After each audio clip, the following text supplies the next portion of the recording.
The heavy oak doors of the throne room groaned as they swung open, admitting a chill that seemed to seep into the very bones of the chamber.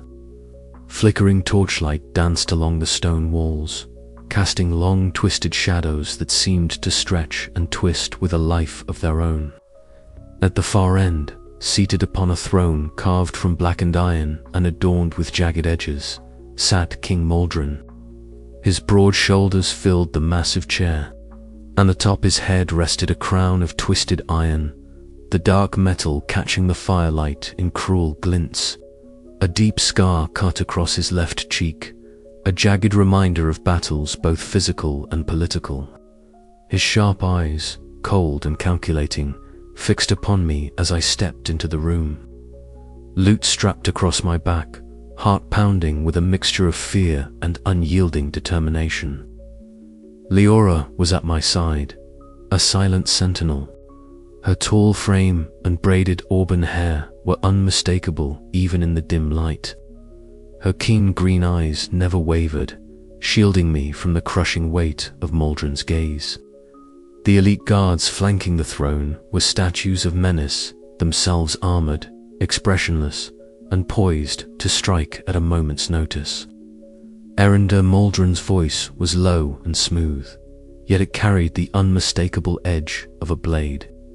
You tread dangerous ground, wielding a power you barely comprehend. The forgotten tune is no trifle for a wandering bard. I swallowed, feeling the tune's haunting melody stir faintly within me, a siren call laced with both promise and peril. I comprehend more than you believe, I replied evenly, meeting his gaze.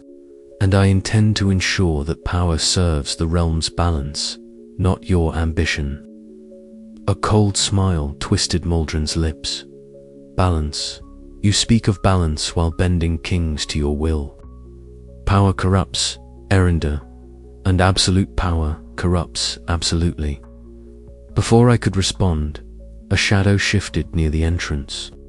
Yorvan, the man I once trusted, now revealed as Maldron's spy, stepped forward with an unsettling calm. His furtive eyes darted between us, betraying the duplicity that had festered beneath his surface. The king's reach extends further than you imagine. Your allies are fewer than you think. Leora's hand moved to the hilt of her dagger, her stance protective and unyielding. You speak falsely, Jorvin. Your treachery ends here. Maldron's laughter was a dry rasp. Your loyalty is admirable, but misplaced. The tune's power will be mine, and through it, I will restore order to this fractured land of an, if it means crushing those who stand in my way. The words hung heavy, a poison that seeped into the marrow of the room. I felt the weight of the forgotten tune pressing against my ribs, its melody a double-edged sword capable of commanding kings but exacting a devastating toll with every note. Steeling myself, I stepped forward. Then we are at an impasse. I will not let you wield this power to sow tyranny. Maldron's eyes gleamed with menace. We shall see, Bard. The coming days will test your resolve, in your very life. As the meeting dissolved into tense silence, I exchanged a glance with Leora. Her fierce loyalty was a beacon in the encroaching darkness, but even her strength could not shield me from the storm gathering beyond these walls. Later, as I stood by a narrow window overlooking the castle's ramparts, a distant thunderclap rolled across the sky. The storm mirrored the turmoil within me, the tangled threads of melody and fate winding tighter with every breath. The forgotten tune whispered in my mind, a haunting refrain that promised dominion but threatened ruin.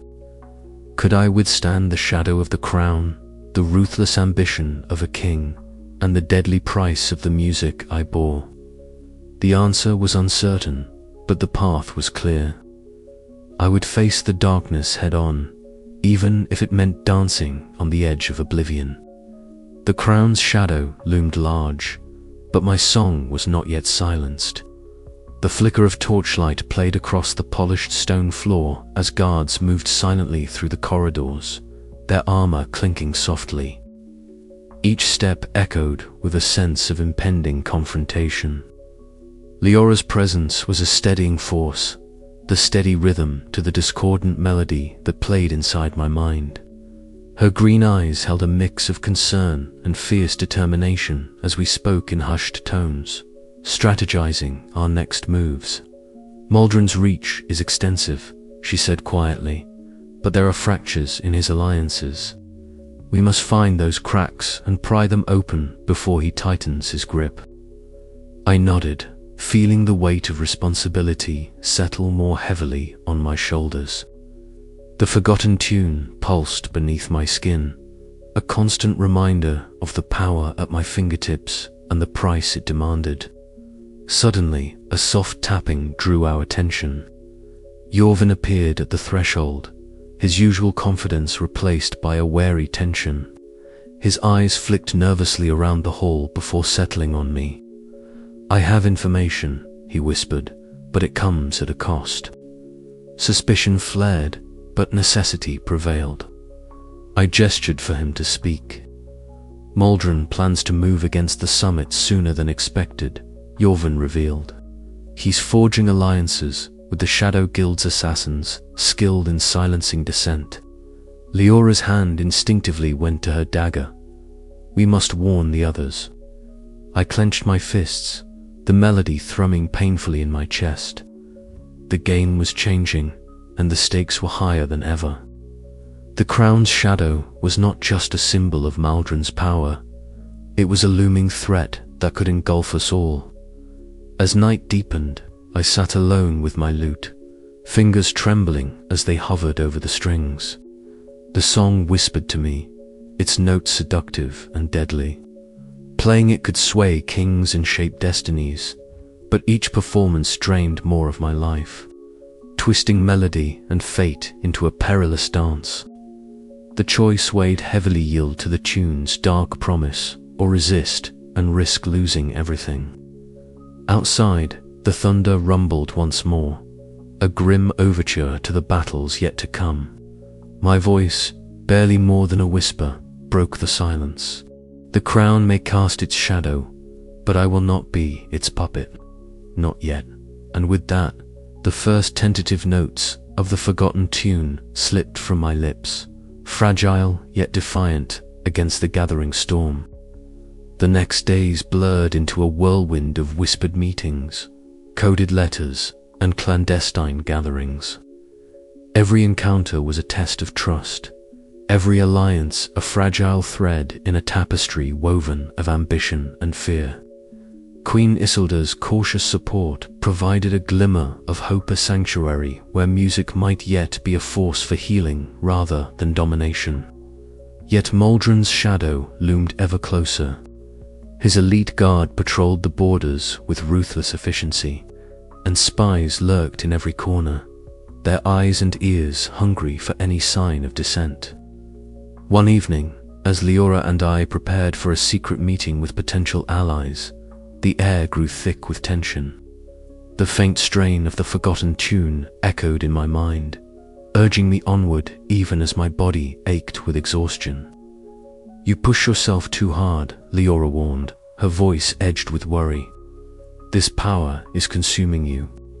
I met her gaze, the fire in her eyes a mirror to my own resolve. If I do not master it, someone far worse will. Her sigh was heavy, but her hand closed over mine in a rare gesture of comfort. "Then we face this together." Outside, the wind howled through the trees, carrying with it the distant echoes of a storm yet to break. The crown's shadow was lengthening, but so too was the light of resistance. The melody's deadly dance was far from over, and the fate of the realm hung in the balance. And Eryndor, bard and bearer of the forgotten tune, stood at the heart of it all, poised between power and sacrifice, between dominion and ruin. The game had begun. The next note awaited. The grand hall still hummed faintly with the dying echoes of the melody, a lingering resonance that seemed to pulse like a fragile heartbeat in the cavernous space. I sank to my knees, the cold stone floor unforgiving beneath my trembling limbs. Each breath came shallow and ragged, a ragged rhythm that barely kept pace with the fading power coursing through my veins.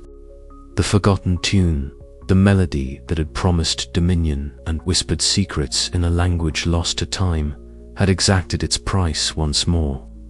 My fingers, still tingling with the last vibrations of the final note, refused to obey. The strength I had summoned moments ago drained away like sand slipping through desperate fingers. Eryndor, Leora's voice cut through the haze, sharp and steady.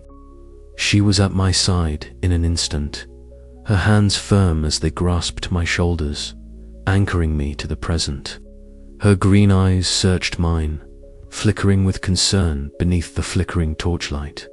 "You pushed too far. You must rest." I wanted to argue, to insist that I could bear it, that I had to, but the weight pressing down on me was undeniable, a crushing gravity that threatened to drag me beneath a sea of exhaustion and pain. I closed my eyes, willing the darkness to take me, even as the melody's dissonant whisper clawed at the edges of my mind. The nobles and courtiers who had gathered to witness the performance murmured among themselves, their faces a blur of awe and fear. The power I wielded was undeniable, bending wills and weaving invisible threads of influence that wrapped tighter with every note. Yet, beneath their admiration lurked suspicion, a collective breath held in anticipation of what might come next or what might break. "Enough," Leora said, gently but firmly, easing me back until I was seated against the wall. Her hands moved to my wrists, checking my pulse with practiced care. "You look like you've seen a ghost." "Perhaps I have," I whispered, voice hoarse. "Or perhaps I am becoming one myself." Her eyes softened for a moment, but the resolve beneath them never wavered. "You're not alone in this. We'll face it together. But you must listen. Your body is telling you something important." The words sank into me like a bomb and a curse all at once. I had known the risks, the warnings etched in ancient texts, the cryptic tales Meles had shared, but the truth was sharper and colder than any tale. The tune was not just a weapon. It was a poison, seeping deeper with every strain. From the shadows near the hall's grand entrance, a figure stepped forward, his presence slicing through the murmurs like a blade. King Muldren, his broad shoulders cloaked in dark finery, the twisted iron crown atop his head catching the torchlight with cruel gleams, watched intently. A deep scar ran jagged across his cheek, a permanent reminder of battles fought and power seized.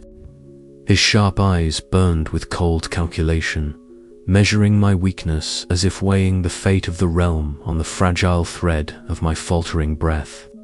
I met his gaze, a flicker of defiance stirring despite the toll. "You think this ends with me?" I whispered, voice barely audible yet fierce. "The music is older than kings and crowns." Muldren's lips curled into a shadow of a smile. "Then let us see who commands the song's final note." Leora's grip on my arm tightened. "We must move." Now, I allowed her to help me rise, each step a battle against the relentless weariness that clung to my bones. Back in the solitude of my chamber, the world outside became a distant hum, a melody lost beneath the weight of my own fading strength. I stood by the window, the first light of dawn spilling over the horizon in pale hues that seemed almost fragile enough to shatter.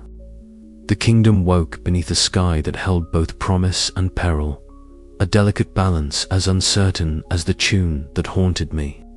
My fingers trembled as they traced the cool glass, the sensation grounding me even as the shadows within threatened to consume.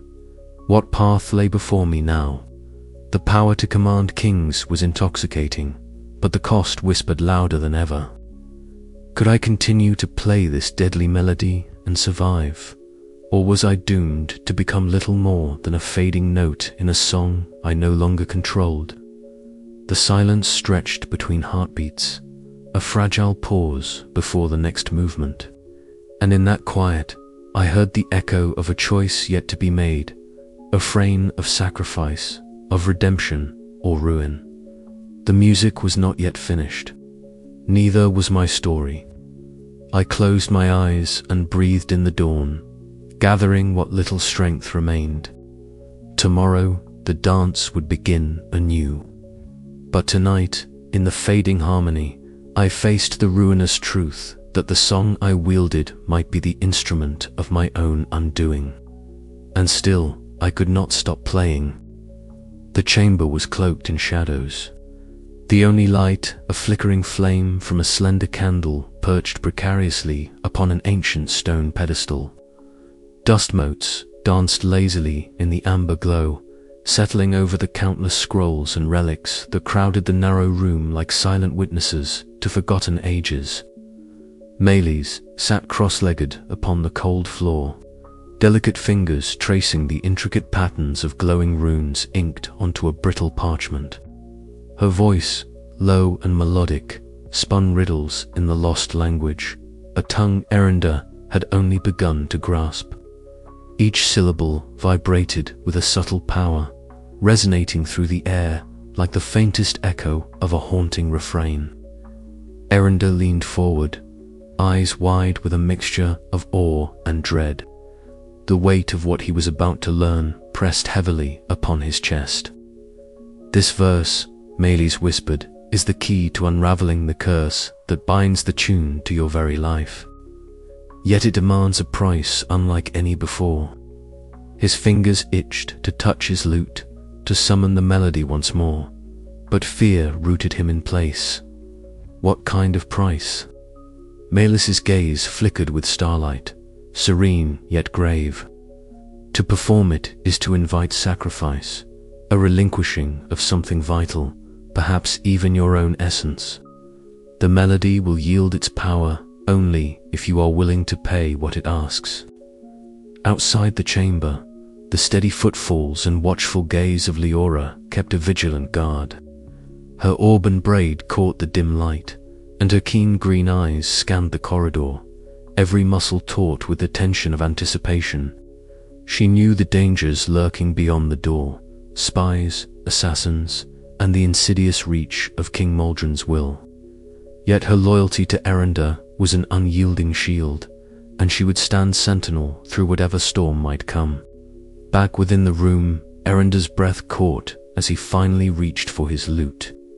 The strings felt cold beneath his fingertips, but as he began to strum the newly revealed verse, the melody unfolded, fragile, intricate, and suffused with a haunting beauty that seemed to pulse with the breath of an ancient magic. The notes wove a tapestry of sound that balanced precariously between hope and despair, a delicate harmony that both beckoned and warned. The room seemed to pulse in rhythm with the music, shadows flickering and twisting as if alive. Eryndor's heart thundered in his ears, the weight of the choice before him threatening to crush his resolve. Each note carried the promise of release from the curse, yet whispered of sacrifice so deep it might drown his very soul. Meles rose slowly, her silver hair shimmering like starlight in the candlelight. She stepped closer, placing a steady hand on Eryndor's trembling shoulder. "The path you choose tonight will bind your fate, power or peace, dominion or surrender." Silence fell as the last note faded into the stillness. The candle flame flickered, casting long shadows that stretched across the worn stone floor. Eryndor met Melis's gaze, searching for guidance, for strength, and perhaps for a sliver of hope. Outside, Leora's grip tightened on the hilt of her sword, sensing the culmination of a journey that had brought them all to this fragile precipice. Whatever choice Eryndor made now would echo through the realms, reshaping destinies and rewriting the song of their world. The secret within the forgotten tune was laid bare, a key to salvation, intertwined with the burden of sacrifice. And as Eryndor prepared to step into the unknown, the haunting melody of fate played on, an eternal refrain that would bind him forever. Eryndor closed his eyes, feeling the weight of the room settle into his bones. The ancient verse hummed beneath his skin, its melody a whisper only he could hear.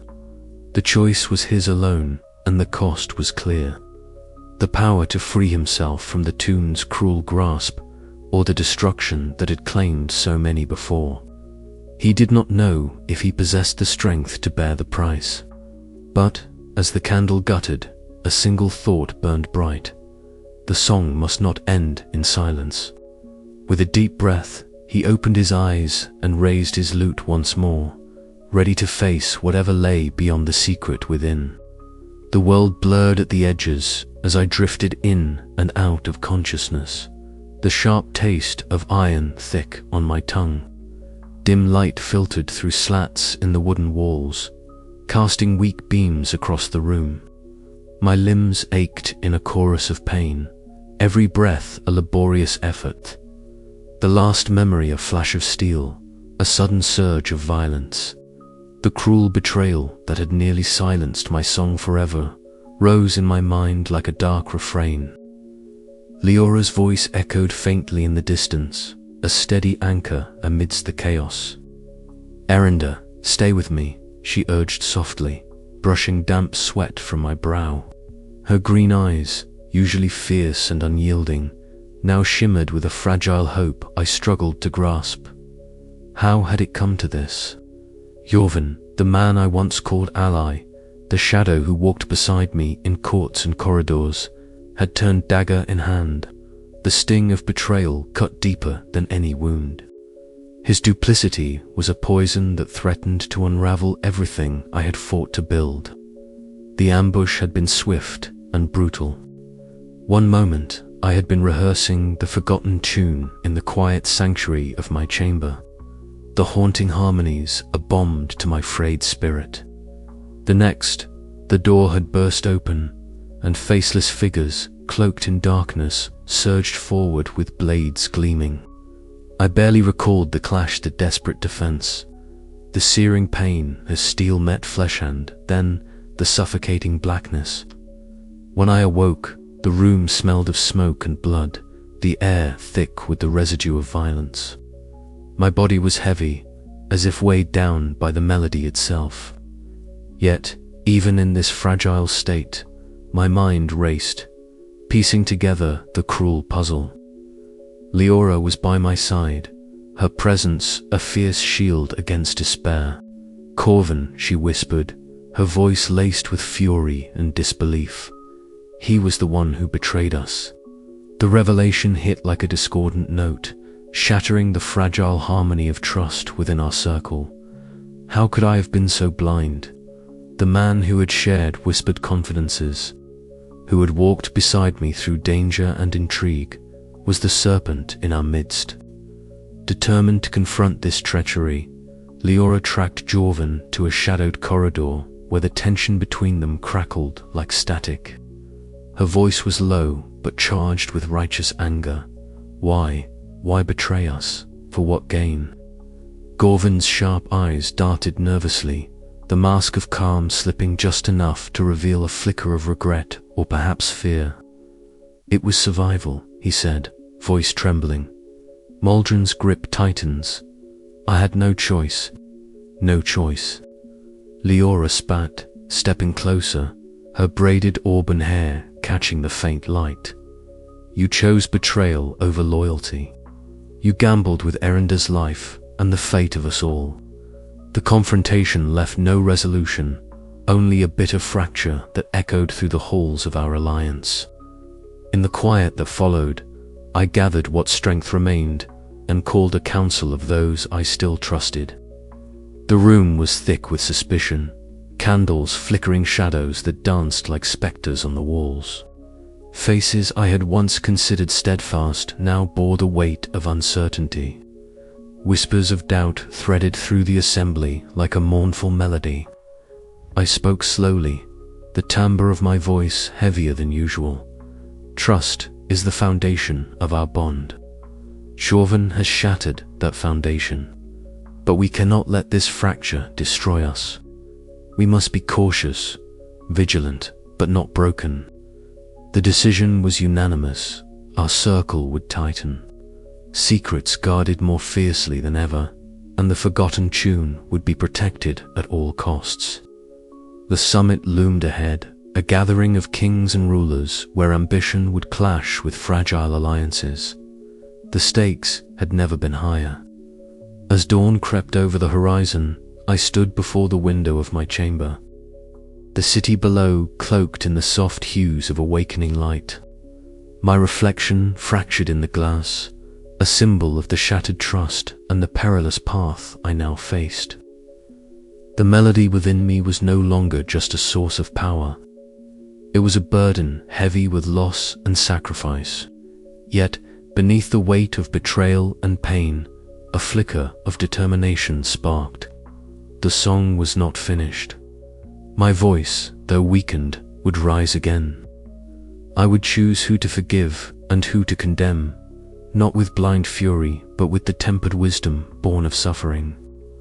The dance of melody and fate continued, and I was not yet silent.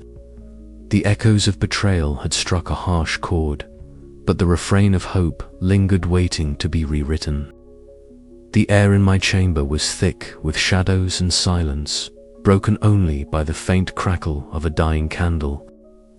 I sat hunched over my lute, fingers trembling as they traced the familiar yet treacherous strings. Each note I had learned was a step closer to a precipice I dared not look over, yet could not turn from. Tonight was the night, the final performance.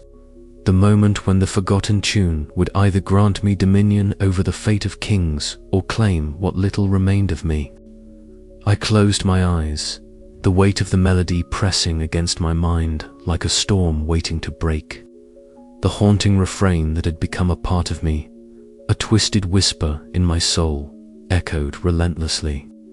Leora's steady presence was a bomb I needed yet feared to rely upon too heavily.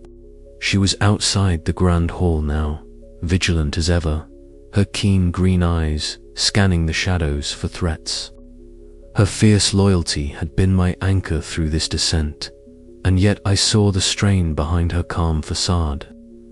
This night would test us both. Melis had visited me just before dusk, her ethereal form shimmering faintly in the candlelight. Her voice, soft and enigmatic, carried a riddle I could not fully unravel.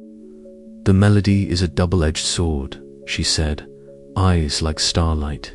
"Its power binds and destroys. Only through understanding sacrifice can the song be silenced or transformed." I wanted to believe that sacrifice could save me, that some fragment of hope remained. But the tune seethed beneath my skin, a living thing hungry for control, for ruin. As I stepped into the grand hall, the murmurs hushed instantly. The kings and their retinues encircled the chamber, their faces masks of ambition and fear. King Maldrin's sharp eyes met mine, the scar on his cheek a dark reminder of the ruthless hunger that drove him. I raised my lute, fingers poised. The first note slipped from my lips, a fragile, trembling thread of sound that grew into the full, haunting melody. The ancient harmonies wove through the air, wrapping around the assembled rulers like a spell. I saw their expressions shift, eyes glazing with a mixture of awe and dread. But with each note, a sharp pain stabbed through my chest. My breath came shorter, my vision blurred. The melody and my fate danced dangerously close to entwining forever. In that moment, I faced the truth I had long avoided. Power was a cruel master, and the price it demanded was more than I could pay without losing myself. The final refrain trembled on my lips, a choice lingering between dominion and destruction. The hall waited, breath held, as my soul wrestled with the music that both gave life and threatened to take it away. Would I be the bard who silenced the forgotten tune, or the melody's eternal prisoner? The answer lay in the last note.